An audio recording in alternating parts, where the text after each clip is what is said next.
Imagine you're caught up in a circle. So you push, and you push even harder. And no matter how hard you push, it just feels so impossible. That exhaustion, that frustration, that weight of being stuck, that feeling has a name. Helplessness. Helplessness isn't a wall. It's a loop. And that was a kind of loop I was stuck in on the February 24th of 2022. It was around 7 a.m. in the morning when I got a phone call. On the call was my student from Ukraine. He was so terrified. He was trembling. He was crying. He was just literally shouting. He was out of his mind. He was saying, "Ma'am, we are at the airport. We're supposed to be flying back to India today. They are saying there's an attack here. And the airspace has just been shut down.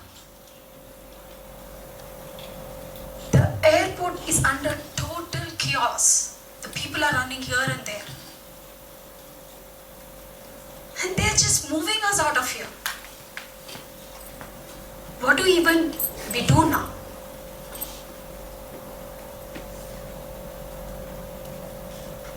Imagine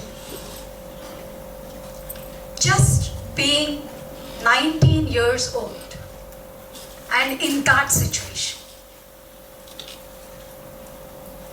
Many of you are here above 90. Instead of textbooks, he was holding his passport, the only proof of identity he had.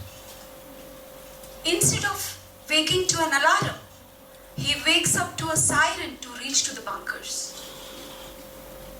And instead of asking, "What do I need to study today?"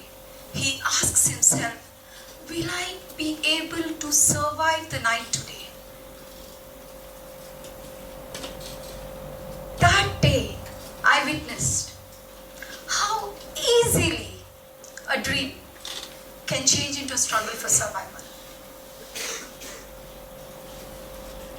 I was in a state of shock. I literally went blank. I hardly could even breathe. I just collapsed.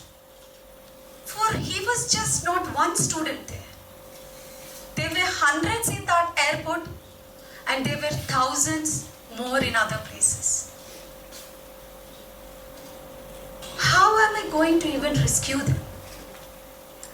How am I going to even bring them back? Questions were just echoing in my mind. I was just a doctor. I was a mentor. I was an entrepreneur. But this Ukraine situation, it was not what I was prepared or trained for. I didn't know how. Thousands of the students and parents, the press, media, everyone were in panic. Because it was a matter of survival. And they were pointing out the direction towards me, hoping that I had an answer or a solution. Being a mother myself, I could not let helplessness go. I didn't know how, or I didn't know whether this would even work out. But I knew one thing, that these were the lives that put their trust in me. And I made a decision that moment that I would bring them back safely and break that loop. And if there was no way, I would draw one. But I would like to share, interestingly, didn't start just in this Ukraine situation. In 2002, my life was very simple. I wanted to become a doctor, and that was a dream I had since I was a child. In India, we had very limited opportunities, and that's when I chose to go abroad. Being a girl, it was so difficult to convince my parents. They were really not ready to let me go. Have you ever faced the same situation convincing your parents towards your career?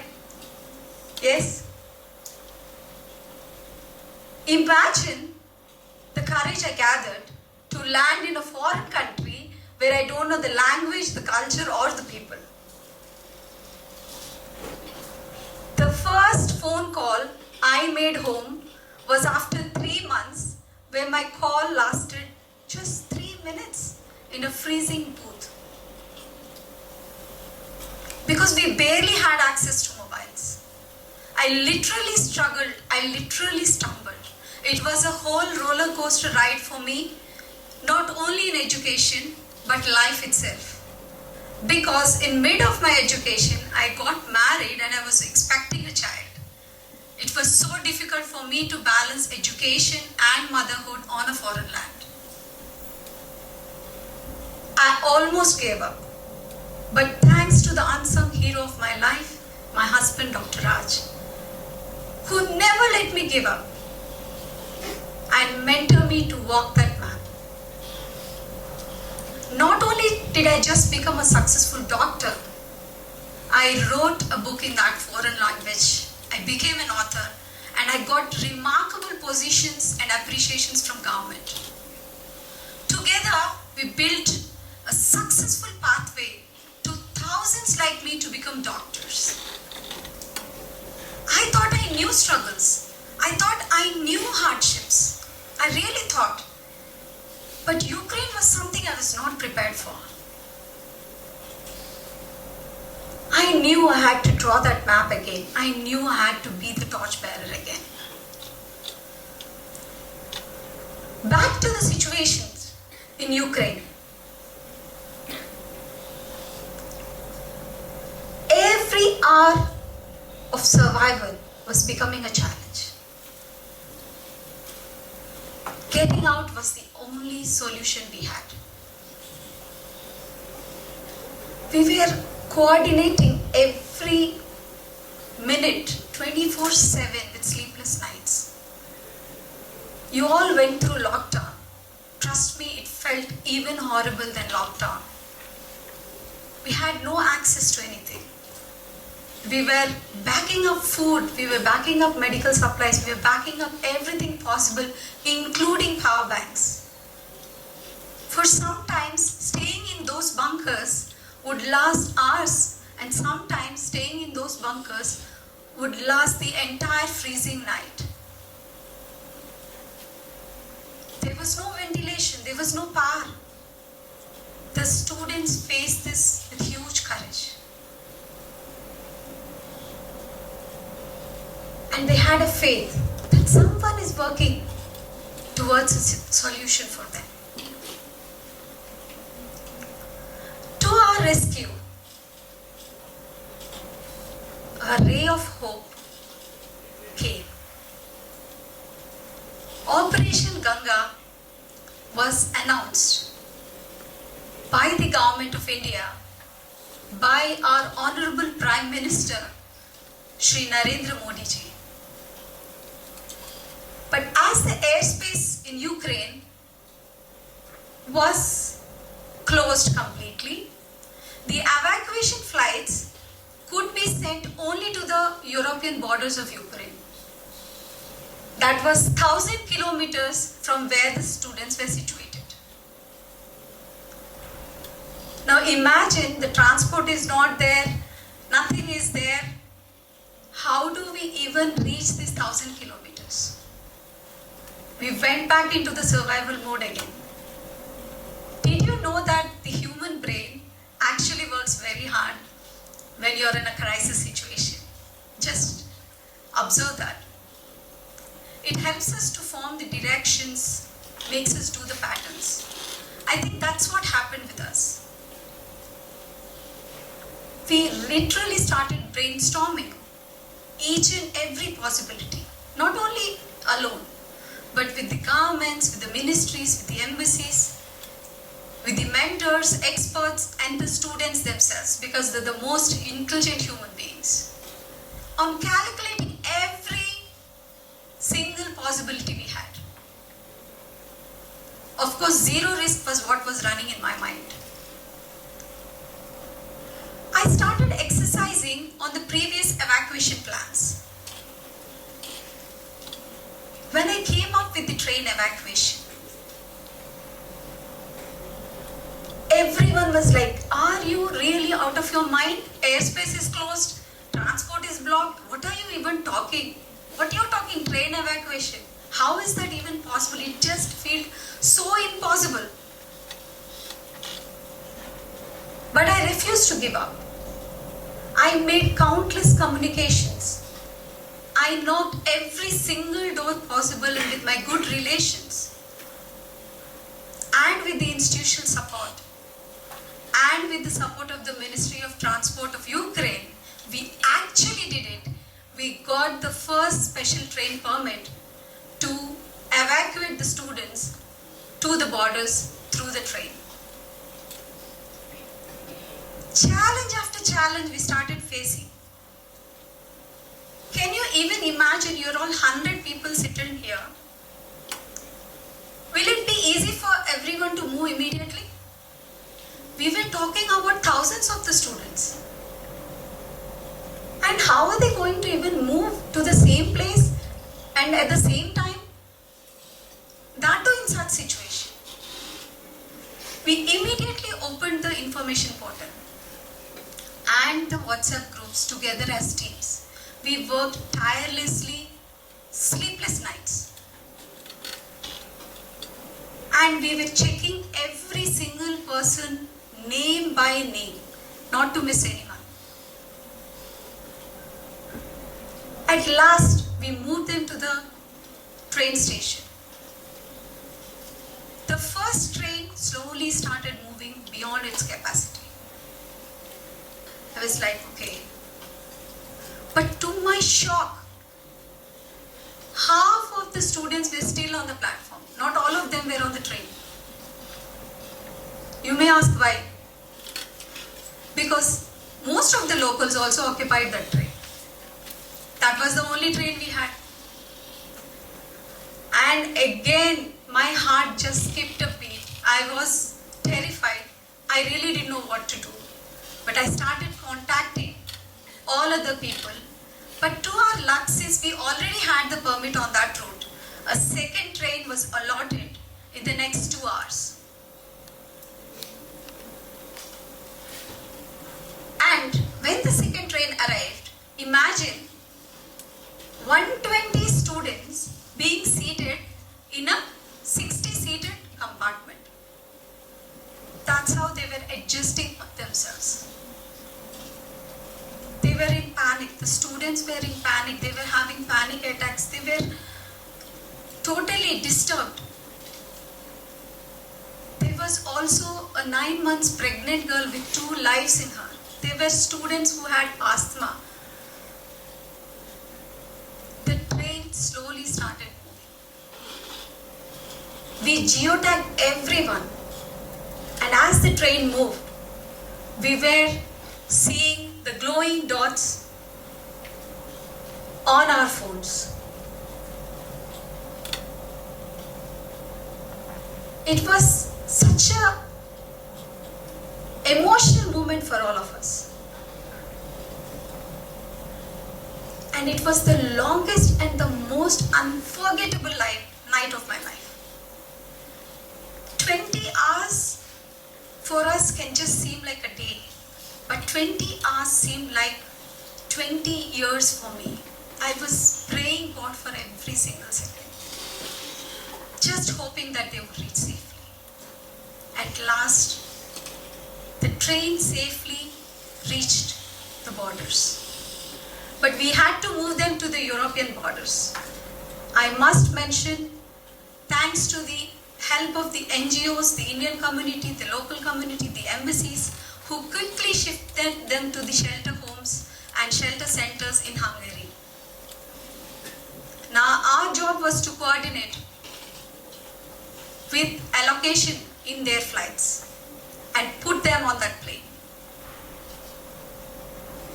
And an official called me, said, "Ma'am, you can rest now because your students are all safe on that plane and they are flying back to India.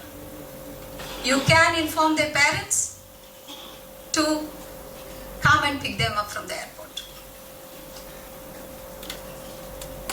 I literally had no words. I fell on my knees and I was crying continuously with gratitude to God and all those people who made this possible.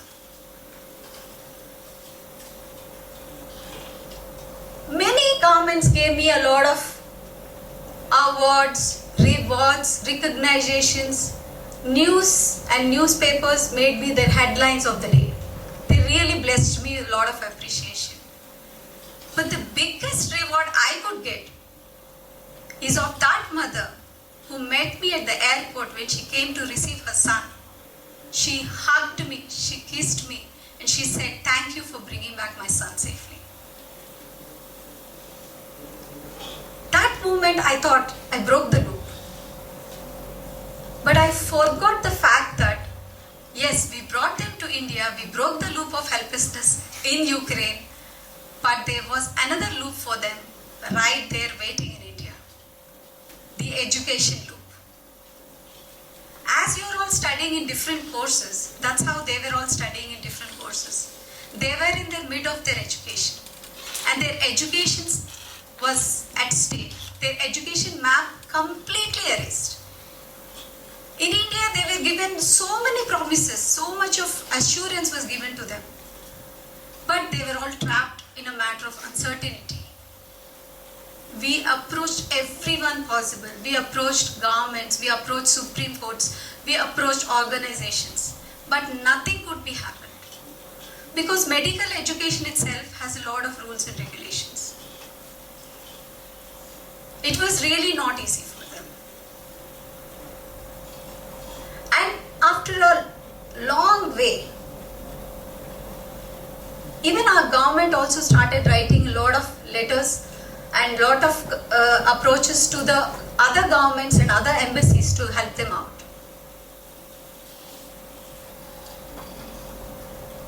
And to my efforts, I was also thinking, and I also started traveling country to country seeking for the solutions. And that's when I landed in Uzbekistan. Uzbekistan itself, it was so connected with Indian culture, Indian doctors, Indian actors. They were also connected with India. Well, I surely was not an actor, but I was a doctor. With my good bilateral relations what I had, I was very fortunate to pitch the request to the Ministry of Health.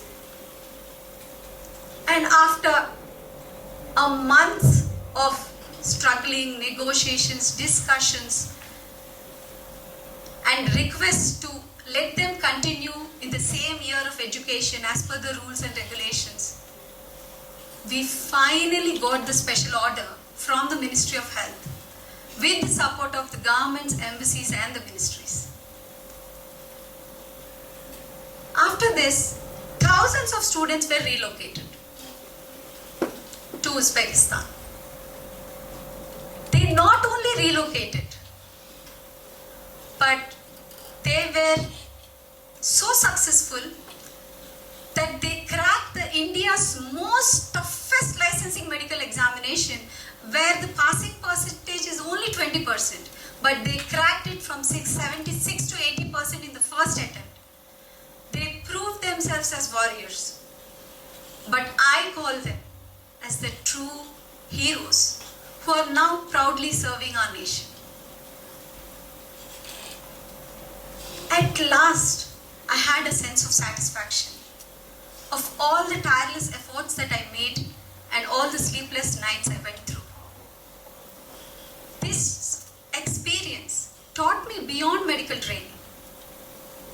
journey transformed me from a mentor, entrepreneur, educator to a crisis leader. And this isn't just about war situations or what we are all facing globally, even the global conditions. Imagine our daily life. We get ourselves stuck in every kind of loop every single day. Be it a patient who is stuck in a fear loop when he knows his diagnosis, or be it just a student like you who are stuck in an anxiety loop when you have to face an examination, or be it just a normal employee who has to face a failure loop when he has a deadline. Every situation must be worked through a framework with the right idea to go to the right solution. Let me share the framework, that right framework which worked for me. I call it the 3M mantra, and that's the formula I use. Map, move, and mentor. Map is where you start when you're lost completely. Just like your GPS. I call it mind mapping. That's what we did in Ukraine. We mapped. Move is not to freeze. Motion always beats panic. Small steps make a huge difference. Just like the Uzbek relocation or the Ukraine evacuation. A mentor is someone who motivates us through their possible resources, their powerful stories, and their richful experiences to get us to shortcuts and find the right solutions. And that's what I chose to be. I just didn't choose to be a rescuer. I chose to be a mentor and help them walk that map from mission impossible to I am possible. Now let me invite all of you, just all of you, for just 10 seconds. And think of the loop that you are stuck in.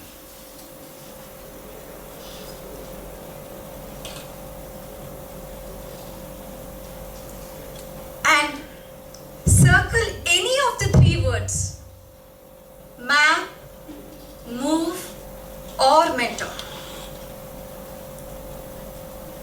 to break that loop. Because the moment you select this, I'm sure you're already on your way to find the right solution. Helplessness is really not the end. It's just a loop you're stuck in. And to me, loops are meant to be broken. And if I can, you can, and you can, we all can.